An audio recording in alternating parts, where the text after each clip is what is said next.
Leonardo Buniac, qué gusto y qué buena oportunidad es siempre conversar contigo, economista, magíster en Economía Internacional, especialista en finanzas internacionales, consultor en planificación estratégica y calificador de riesgo bancario, además con ese concepto del Global Map que es tan integrador, que es tan contextualizador. Leonardo, buenos días, bienvenido. Muy buenos días, Eduardo. Un saludo a todos tus televidentes, tus radioescuchas. Tú sabes que no es lo mismo hacer radio y televisión que ser radio y televisión al mismo tiempo, ¿no? Gracias por ser un consecuente seguidor de este programa y un gran colaborador. Leonardo, ¿en qué ha variado la situación desde la más reciente vez que hablábamos? ¿Cómo ha ido variando esto a la hora de visualizar perspectivas en el caso venezolano? Bueno, mira, quizás la noticia no sea tan buena porque una de las características de las últimas semanas es que algo que había prácticamente atenuado el proceso de hiperinflación tristemente se ha reiniciado en Venezuela. Tú sabes que una de las características del año 2019 y la primera parte hasta febrero del año 2020 es que el proceso de inflación se había desacelerado al punto de que la Asamblea Nacional opositora había presentado una cifra de inflación al cierre de 2019 de 9.500% y el Banco Central de Venezuela sorpresivamente la había presentado de 10.000%, es decir, que la cifra estimada por el opositor estaba por debajo incluso del propio Banco Central de Venezuela.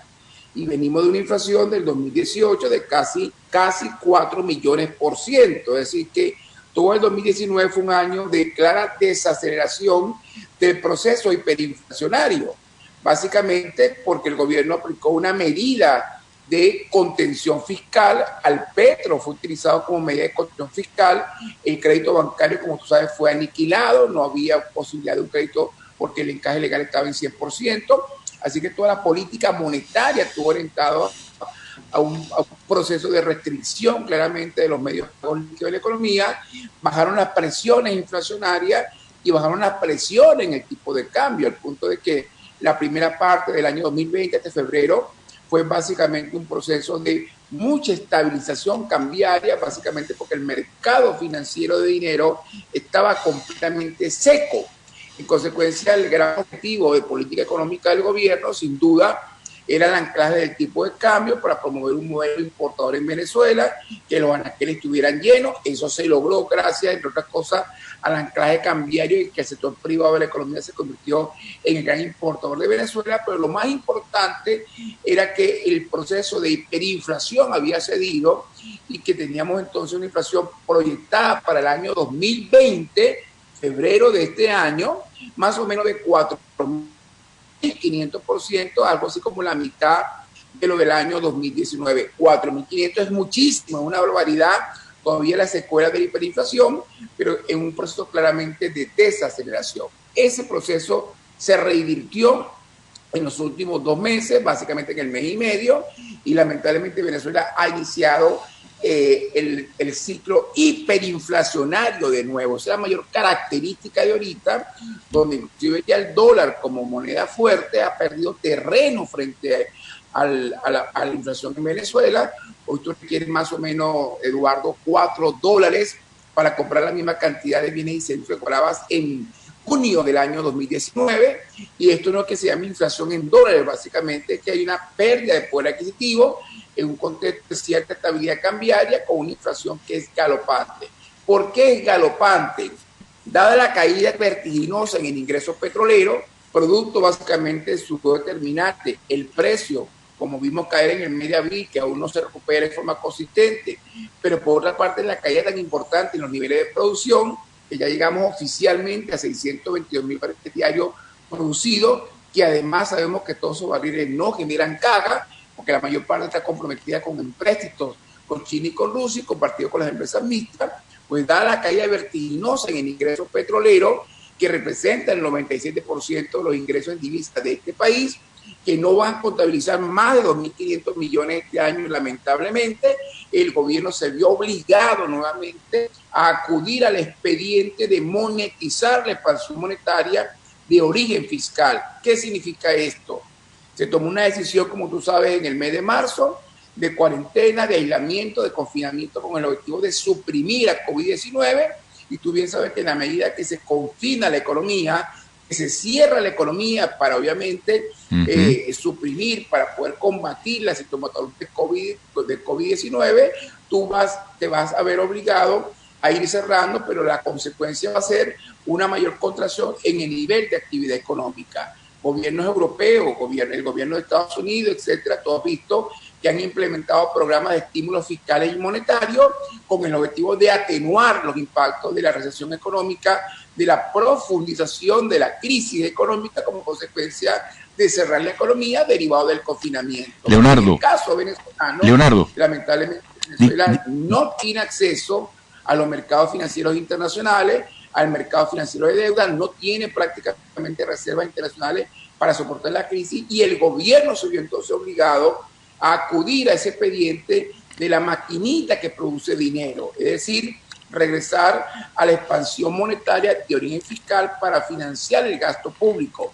En otras palabras, hoy los bolívares que se están entregando a las personas a través de las misiones, todos estos bonos especiales que se están entregando para atenuar la crisis, para intentar darle cierto alivio a la carga social que tiene el gobierno, pues se está haciendo con emisión monetaria del Banco Central, y esto ha reiniciado el ciclo hiperinflacionario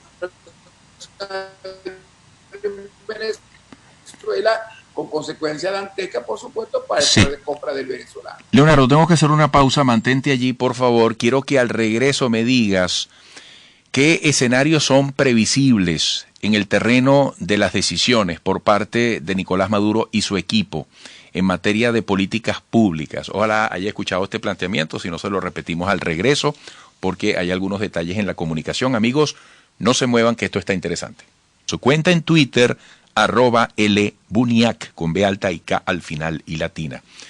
Leonardo, no sé cuánto te falta para contextualizar en tu análisis el momento que vive el país, y además será interesante saber cuáles son esos posibles escenarios en materia de decisiones. ¿Qué le corresponderá hacer a Maduro y a su equipo? No solamente para mantenerse en el poder, cosa que está directamente relacionada con la situación económica, política, social de Venezuela, pero ¿cuáles son esos escenarios previsibles? ¿Cuáles pudieran ser esas grandes decisiones? Fíjate, Eduardo, yo te comentaba sobre el dilema de la doble curva. En la medida en que tú quieras suprimir a COVID-19, en el momento que ya tenemos 7.169 casos, y la curva pareciera que sigue pronunciándose, poniendo en peligro lo que llamamos el umbral del sistema de salud pública, en esa medida tú tendrás que confinar más la economía, como se está haciendo con confinamiento radical, pero debes estar consciente, plenamente consciente, que mayor será el nivel de profundización de la actividad económica, porque los 22 sectores económicos que estaban flexibles acaban de ser en este momento confinados. En consecuencia, los impactos en términos de actividad económica van a ser tremendos, van a ser enormes. Por ahí leí a alguien que decía, definitivamente contagiarme de COVID-19 es una posibilidad, pero cuidado con esto, morir de hambre es una certeza si yo no salgo a trabajar. Así que entonces, ¿qué hacen los gobiernos del mundo en este momento? Los gobiernos del mundo están conscientes que confinar la economía significa definitivamente profundizar en la recesión, pero al mismo tiempo están conscientes de que hay que arbitrar políticas económicas anticíclicas con recursos concretos para atenuar los impactos de la recesión.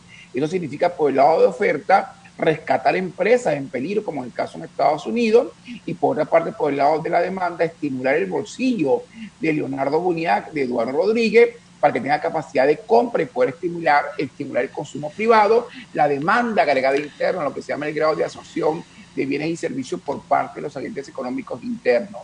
De allí que veamos entonces en toda Europa, en Estados Unidos, en Chile, que acaba de recibir 23.500 millones de dólares del Fondo Monetario Internacional, recursos económicos disponibles para poder atenuar la crisis. No hay otra cosa. Tú tienes que suprimir a COVID-19, estoy de acuerdo con eso, pero debes gozar de auxilio financiero, de holgura fiscal, de capacidad económica para atenuar los impactos de la recesión. El problema es que en Venezuela estamos en el peor de los mundos, sin muchos recursos recursos hasta 19 y al mismo tiempo no contamos con los recursos económicos para poder atenuar los impactos de la recesión.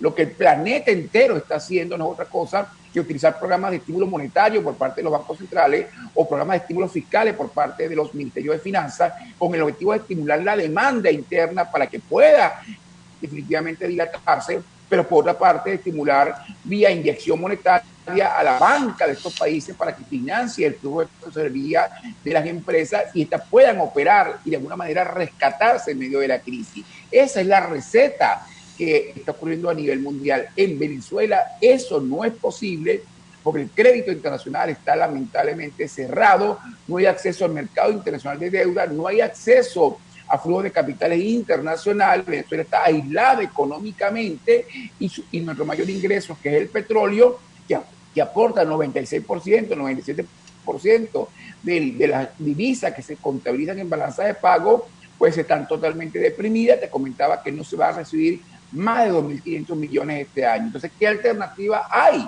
Porque realmente el disparador del gasto en Venezuela, del consumo privado de los venezolanos, depende de las divisas que generamos y por otra parte de las remesas que están llegando. Y esas remesas, como tú bien sabes, representan en el caso de América Latina 75% de los Estados Unidos, que está en medio de un problema muy grave de desempleo, con una tasa de desempleo que, bueno, afortunadamente ha bajado de 19% a niveles de 11%, pero que afecta 57% a los latinoamericanos y a los afroamericanos. Y ahí está el grupo de venezolanos tan importante que viven en la ciudad de Houston, en la ciudad de Miami y Orlando, en el sur de la Florida. En consecuencia, el panorama es sumamente complicado para Venezuela y las opciones del gobierno de Nicolás Maduro pasan necesariamente por una negociación política que permitan, por ejemplo, que los 1.500 millones de dólares que están en el Banco de Inglaterra o los recursos que están congelados en Estados Unidos, pues regresen de alguna manera al ciclo de importación de bienes y servicios, de medicinas, de medicamentos, de productos que ataquen a la sintomología de COVID-19, pero eso pasa necesariamente por una negociación que toca varios puntos cardinales: a la oposición venezolana y por supuesto al gobierno de los Estados Unidos que impone las sanciones. De manera entonces que es fundamental lo que en un principio yo he comentado, que es la construcción de un gobierno de emergencia nacional con toda la participación del país político, del país académico, del país económico, del país empresarial, del país sindical, del país religioso con la Iglesia Católica. Es fundamental, no queda otra alternativa, porque el gobierno de Nicolás Maduro lamentablemente no cuenta con los recursos, no tiene la holgura económica, la capacidad económica para poder de alguna manera implementar políticas anticíclicas que permitan atenuar la crisis. ¿Qué se ha hecho hasta el momento, Eduardo? Se ha implementado un conjunto de programas fiscales de subsidios en bolívares financiados con emisión inorgánica del Banco Central de Venezuela. Tú agarras y monetizas el déficit fiscal, monetiza la expansión del gasto público emitiendo dinero, y lo que hace es generar un ciclo hiperinflacionario porque estás dotando a los agentes económicos, estás dotando a Eduardo Rodríguez, a Leonardo Buñac con un poder de compra para adquirir productos que no se han producido. Por lo tanto, la emisión monetaria del Banco Central para financiar gasto público es fuente inagotable de inflación. Leonardo. Lo que había derrotado, que es la hiperinflación, la acaba de reiniciar con una política de financiamiento monetario al déficit fiscal. Leonardo, tal como tú planteas las cosas, más allá de lo que procure Nicolás Maduro, ¿a qué estaría obligado? Porque una cosa es tomar decisión libremente y otra es que las circunstancias te fuercen. Aquí coloco yo, para ver cómo la interpretas tú, qué cabida tiene en todo esto el término flexibilización, es decir, procurar los estímulos posibles para quienes hacen productos, para que quienes prestan servicios tengan mayor movilidad, bueno, en medio de todas estas restricciones por el coronavirus que tú estás explicando.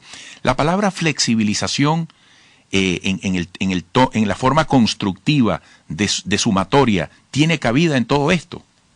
Por supuesto que la tiene, y de hecho Fede Cámara, tú sabes muy bien que he estado reunido desde hace ya más de mes y medio, semanalmente reuniones, y hay comisiones técnicas para avanzar hacia un proceso de flexibilización. Pero he visto que esta semana, más bien, la orden ha sido radicalización del confinamiento. Tiene sentido práctico, básicamente por el proceso de donde la curva sanitaria que involucra a los nuevos casos infectados de COVID-19 comienza a acercarse peligrosamente a lo que se llama la línea del umbral del sistema de salud pública. Leonardo, pero fíjate, Leonardo, no me refiero a esa flexibilización, digamos, operativa, asociada a los impulsos del COVID. Me refiero a una flexibilización como política pública, en incentivos, en apoyo a la productividad.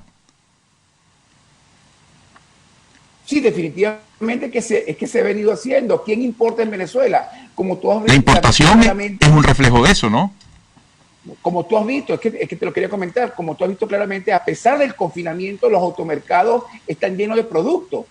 Quizás no todo lo que quisiéramos tener y teníamos hace 20 años, pero los automercados están llenos de productos. Es mentira que esto es una economía únicamente de Nutella, de sushi y de cocosetes. No, un momentico, aquí los automercados están llenos de productos porque se flexibilizó las aduanas, porque se ha permitido el acceso al dólar a través de un proceso de libre convertibilidad y por otra parte un relajamiento en los precios de la economía.